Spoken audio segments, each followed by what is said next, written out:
You ever notice how mirrors don't just reflect, they watch? Elena had just moved into a small countryside cottage, one of those quiet, empty places where the silence feels a little too still.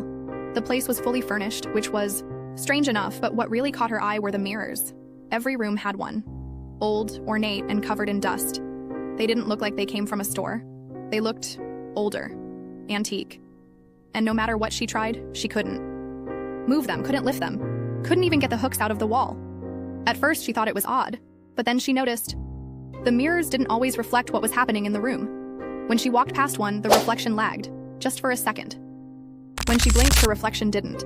Sometimes it even seemed to be closer to the glass than she was.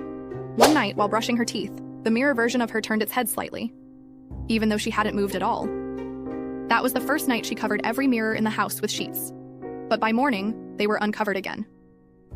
She locked her bedroom door the next night, set up her phone to record while she slept. The next day, she checked the footage and froze.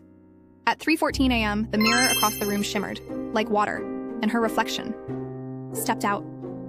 It stood at the foot of her bed, staring, for 2 full minutes. Then it walked back into the mirror, and the glass rippled shut behind it. Panicked, she grabbed a hammer and smashed the glass. Shards went flying. But behind the broken mirror was a hallway. A dark stone hallway that didn't and couldn't exist in her house. Without thinking, she stepped inside. The hallway stretched endlessly into blackness. The air was cold, silent. Then, the sound of her own voice echoed down the corridor. "I'm ready now."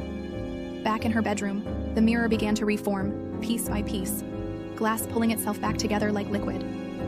A few seconds later, her reflection stepped into view. It smiled and walked out of the room. No one's seen the real Elena since.